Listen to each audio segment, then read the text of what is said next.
शुकासारिखे पूर्ण वैराग्य ज्याचे, वशिष्ठा परी ज्ञान योगेश्वराचे. कवी वाल्मिकी सारिखा मान्य ऐसा, नमस्कार माझा सद्गुरू रामदासा. जय जय रघुवीर समर्थ. नमस्कार. आपण मनाचे श्लोक पाहतो आहोत आणि या मनाच्या श्लोकांमधून समर्थ रामदास स्वामी आपल्या मनाला सांगतायत की ते अनंत असणारं तत्त्व तू शोधून पहा. त्याकरता तुला सातत्याने निरंतर काही काळ त्याचा शोध घ्यावा लागेल. त्याचा शोध घेणं तशी सोपी गोष्ट नाही, कारण ते अत्यंत सूक्ष्म आहे. ते आपल्या इंद्रियांना जाणवणारं नाही. मनाला त्याचा शोध घ्यावा लागतो, मनालाच त्याचा बोध करून घ्यावा लागतो. आणि या क्रियेमध्ये सद्गुरूंचं मार्गदर्शन, संतांचा संग हा अतिशय महत्त्वाचा आहे. त्याचबरोबर बुद्धी ही विवेकी आपल्याला ठेवावी लागते.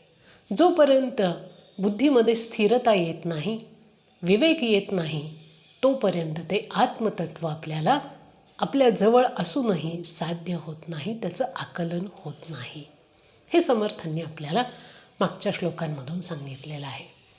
पुढच्या श्लोकामध्ये ते काय म्हणतायत ते आपण पाहूया. ते पुढे असं म्हणतायत, नव्हे पिंड ज्ञाने नव्हे तत्वज्ञाने, समाधान काही नव्हे तान माने. नव्हे योग यागे नव्हे भोग त्यागे, समाधान ते सज्जनाचे नियोगे. या श्लोकामधून त्यांनी आपल्या मनाला खऱ्या अर्थाने समाधान कुठे मिळतं ते सांगितलेलं आहे. खरं समाधान कुठे आहे तर ते सज्जनांचा संग केल्यामुळे साध्य होतं, असं ते या श्लोकामध्ये म्हणत आहेत. सुरुवातीला या श्लोकाच्या सुरुवातीला ते म्हणत आहेत, नव्हे पिंड ज्ञाने नव्हे तत्वज्ञाने. तुम्ही कितीही ज्ञान साध्य करा, शब्दज्ञान, त्या ज्ञानामध्ये पिंड ज्ञान म्हणजे शरीरज्ञान. आपल्या शरीराची रचना कशी असते, शरीरामध्ये किती अस्थी असतात, शरीरामध्ये सप्तधातू कसे निर्माण होतात, अन्नाचं पचन कसं होतं, पचनातून रस कसं निर्माण होतो, रक्त कसं निर्माण होतं, किंवा संपूर्ण शरीराचं चलनवलन अंतर्गत पातळीवरती कसं चालतं, शरीराकडून कुठले कुठले कार्य कशा पद्धतीने चालतात, या पद्धतीचं सगळं ज्ञान जे आहे त्याला पिंड ज्ञान अर्थात शरीरज्ञान असं म्हटलं जातं.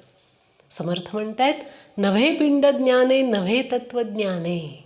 समाधान मिळत नाही. कितीही तुम्ही शरीराचं ज्ञान मिळवा, त्याच्यातून समाधान मिळत नाही. तत्वज्ञानाचा कितीही अभ्यास करा, तत्वज्ञान कंठस्थ करा. आत्मा कसा आहे, प्रकृती कशी आहे, सच्चिदानंद तत्व कशाला म्हणतात, माया कशाला म्हणतात, ते परब्रह्म जे आहे त्याची वेगवेगळी रूपं आपल्याला कशी जाणवतात, याविषयीचं जे काही शब्दज्ञान आहे त्याला तत्वज्ञान असं म्हटलं जातं.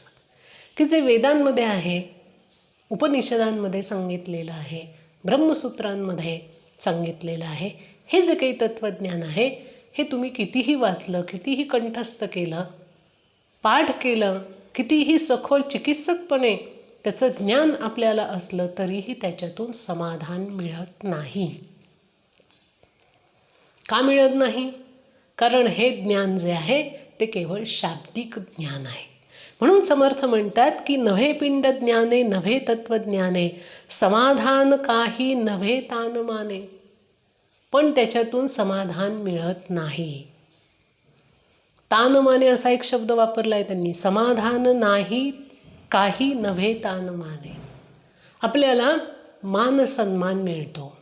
विशिष्ट पद्धतीचं उत्तम कार्य ज्या वेळेला होतं त्यावेळेला वेगवेगळे मान सन्मान, पुरस्कार, प्रतिष्ठा या सगळ्या गोष्टी माणसाला मिळतात. जो जसं कार्य करतो त्या पद्धतीने त्याची पोचपावती त्याला समाजातून मिळत असते.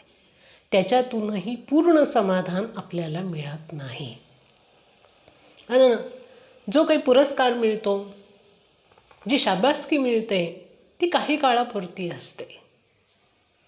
ते समाधान जे आहे ते काही क्षणांपुरतं असतं आणि त्याच्यापेक्षा मोठे मोठे पुरस्कार जगामध्ये शिल्लक असतातच. आणि आपल्यानंतर किंवा आपल्याला यावर्षी मिळाल्या पुढच्या वर्षी अजून कोणाला तरी तो पुरस्कार मिळतो. त्यामुळे पूर्ण समाधान त्याच्यामध्ये होतं का? होत नाही. कितीही मान मिळाला, कितीही प्रतिष्ठा मिळाली तरी माणसाचं पूर्ण समाधान होत नाही. पुढे समर्थ असं म्हणतायत, नव्हे योग यागे नव्हे भोग त्यागे. कितीही तुम्ही योग याग करा. योग करा. योग म्हणजे वेगवेगळे योगांचे प्रकार आपल्याकडे आहे. पातंजल योग आहे, सांख्य योग आहे, लय योग आहे, जपयोग आहे, मंत्रयोग आहे, हठयोग आहे, राजयोग आहे. ह्या सगळ्या योगांचं तुम्ही विधिवत ज्ञान घ्या.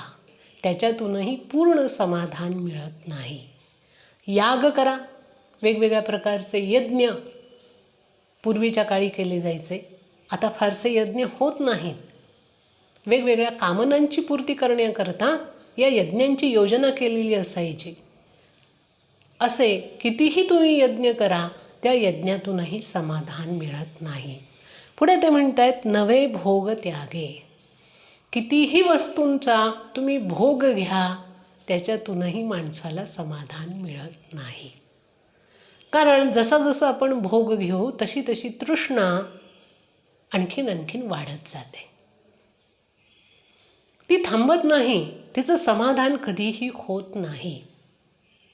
माणसाला एक वस्तू मिळाली की लगेच त्याच्या पुढची वस्तू दिसायला लागते.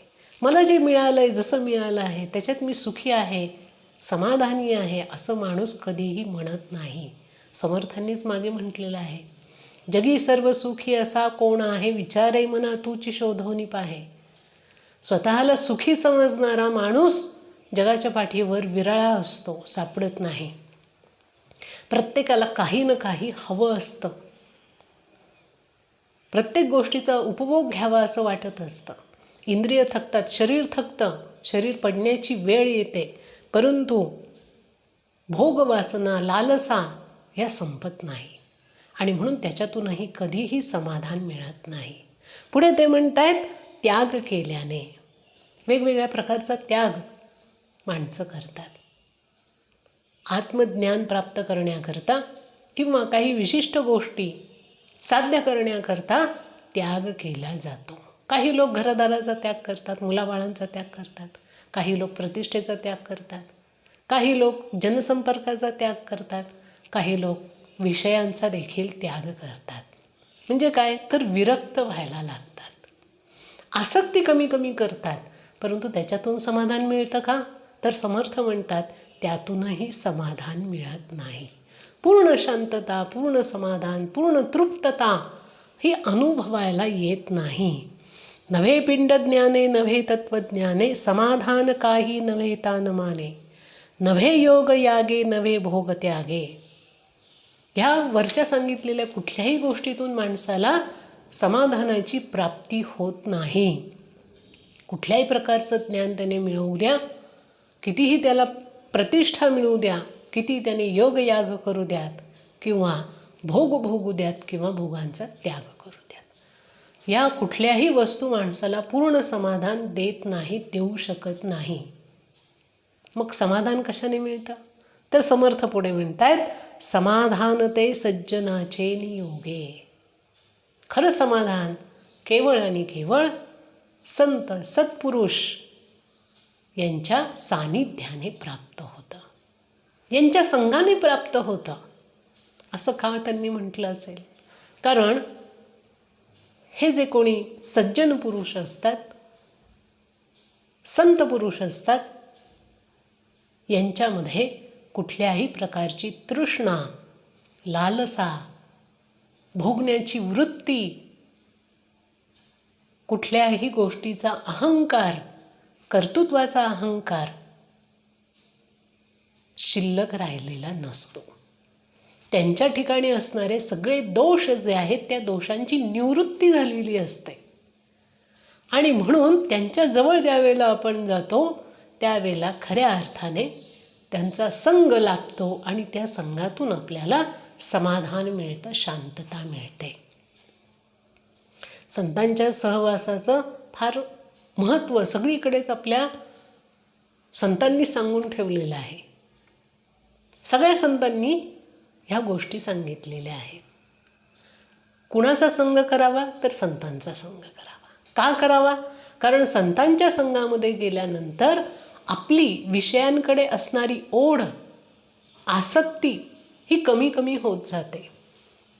त्यांचं आचरण पाहून, त्यांचे विचार ऐकून आपल्या मनावरती न कळत त्यांचे होणारे संस्कार हे आपल्याला त्यातून घडवत असतात.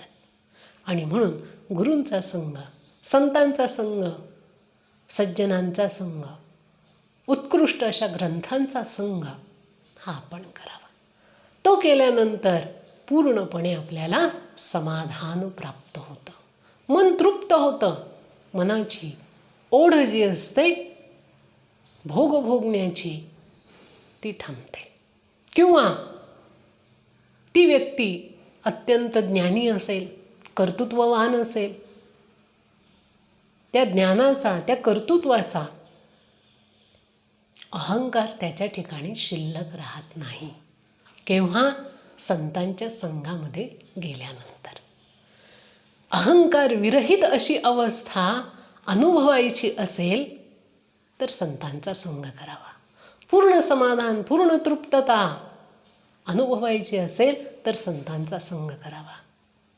भगवंताची भक्ती कशी करायची हे जाणायचं असेल तर संतांचा संग करावा.